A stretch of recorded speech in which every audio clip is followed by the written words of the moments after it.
Today, let's make a casserole hot pad. It's extra long and has a pocket at each end so you can put your hands in there and grab that pan. For this project, you will need to cut out all of your pieces, including your lining, as well as the outside fabric, your fabric for the two pockets, hand pockets at each end. You'll need batting for this, as well as 2 layers of batting for the larger piece. For the batting, I did use Wrap and Zap, which is 100% cotton and works well for making potato cooking bags as well as hot pads. Feel free to use Insole Bright though as well if you'd like. So the first thing we're going to do is draw some curves and cut our corners so they are rounded. So I'm going to move everything around and set aside the batting pieces. Now for the pockets at each end, you want to make sure that you round the corners on the longest edge, and just 2 of them.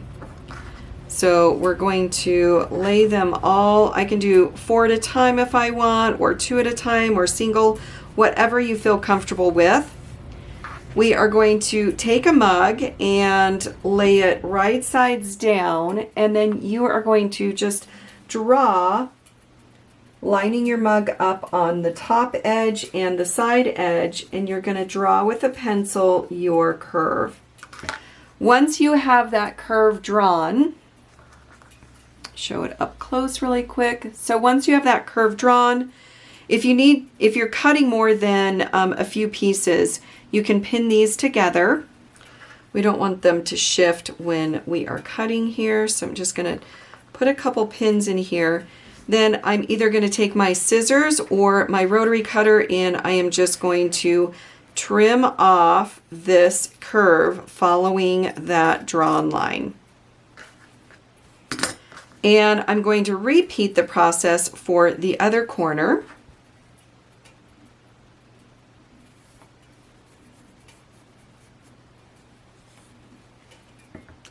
Once I have that drawn, I'm going to just go ahead and trim off following that curved line again. I'm going to repeat the process for my larger pieces, because when I put these pockets down on the large piece, as you can see, the edges need to be curved as well. So I'm going to take both of these pieces,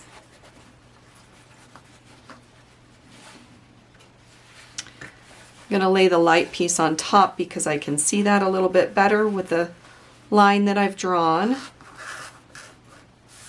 going to line up all my side edges as best I can. I'm going to take my mug and draw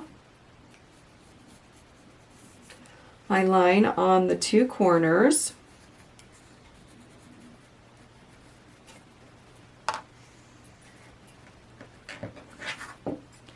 And I'm going to, on this one, I can take my rotary cutter. So either of these work, and just trim on the drawn line, or take my scissors. So both of these options work. Just do whatever you feel comfortable with.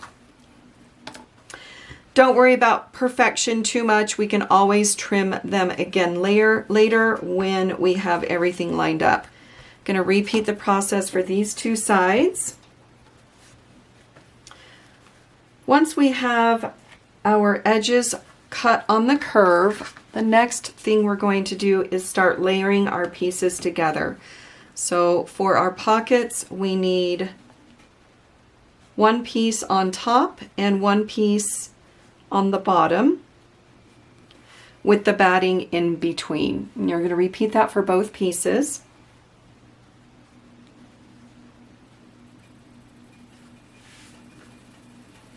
Make sure that the top piece has the fabric right sides out, as well as the bottom. So you can see the correct side of the fabric on both of those pieces with the batting in between. And we can trim this once we're done.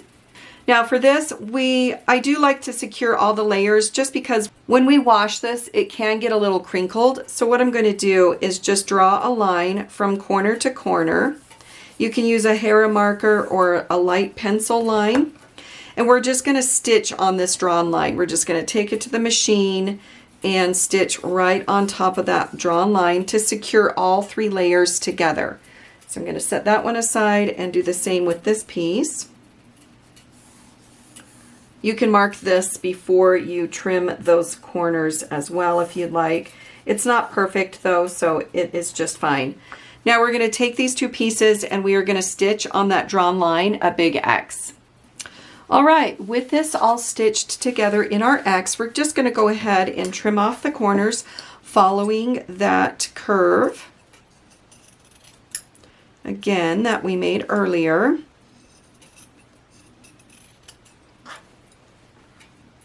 And we're going to repeat that for the second piece.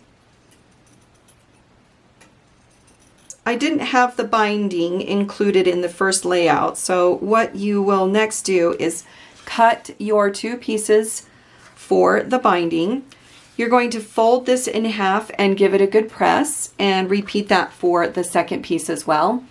Once you have that folded, what we're going to do is lay these raw edges together, and you can clip or pin this in place.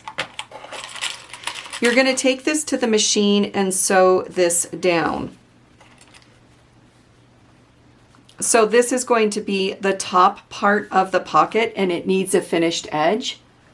So we are going to repeat that for the second piece, and we're just going to take these to the machine and stitch all the layers together.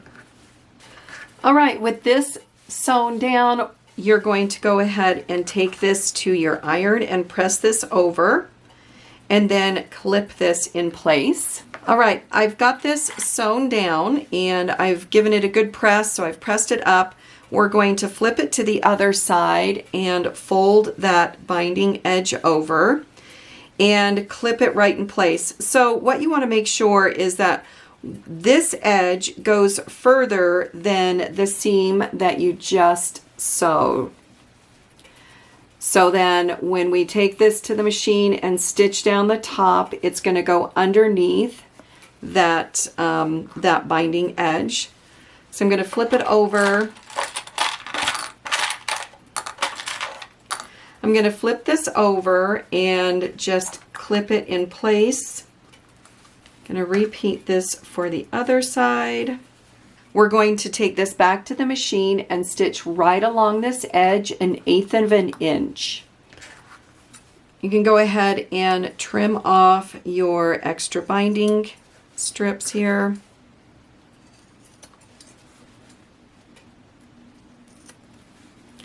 All right, and with that finished, we can set these aside and work on our larger piece.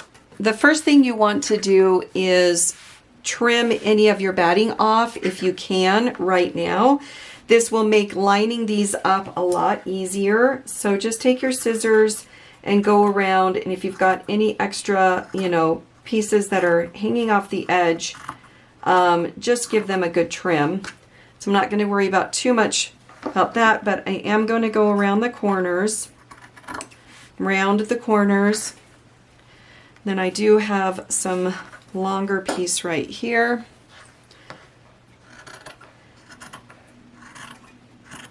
We just want to make it super easy for us so we can line things up properly. Because with the batting in place, you're not going to be able to see that backing very easily. The other thing you can do is use a quilt basting spray. So this one is by June Taylor and it's fabulous. There isn't a smell to this and it works really well. So you just want to give this a good shake. And then I am going to spray in between my batting. Just going to smooth this out. And then I'm going to do a light spray on my fabric as well and smooth that out. Going to flip it over And I'm going to repeat that for this side.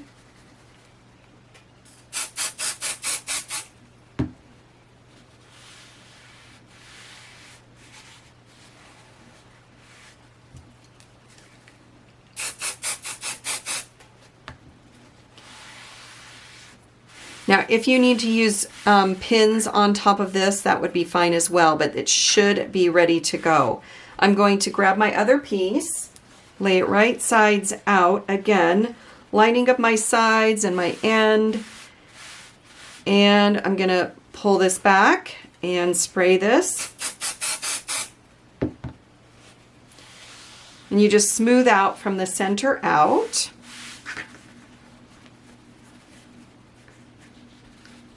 Then I'm going to pull this back as well and lay this out. All my pieces are secure together. Now I can take this to the machine knowing that they're going to stay. I'm not going to get any bubbles. I can use pins still if you need, but you should be just fine. And we're going to take this to the machine and do our quilting stitches. So we want to secure all four of our layers. So we've got our lining or our back side with our two pieces of batting and our front side. And I'm going to just stitch a long line about an inch and a half away from each other from edge to edge. If you want, go ahead and do a larger stitch for this so your fabric doesn't get bunched up and it feeds through the machine really nicely. All right, we've got it all sewn down. I've got my quilting finished on this with my pieces ready to go. They've been quilted. So now we get to have fun and start finishing this. The first thing we're going to do is stitch just an 1/8 of an inch or smaller than 1/4 of an inch all the way around these pockets to secure them in place. So the next thing you're going to do is trim, and this just makes sure that when you put your binding on, it is going through all the layers, not just one, because things shifted. So things shift all the time, so just give it a little bit of trim where you need. And now we are ready to add our binding all the way along our edge. We're going to do this the same way that we did this binding. So we are going to put it into place. We're going to line up our raw edges with the raw edge. So I'm just going to continue clipping this. When you come to this edge, it is going to ease very nicely because you have this binding cut on the bias. So just take your stitches slow. There's a lot of layers here. Don't break a needle trying to speed through this, and take your corners slow as well, because you are going to be just kind of easing that binding into place. With the binding attached, I'm going to flip it to the other side and I'm going to start folding this back over. Again, you want to make sure that your binding goes past the stitch line just a little bit, like an 1/8 of an inch. So when you stitch this down, it doesn't catch the other side. It's kind of just stitching in the ditch.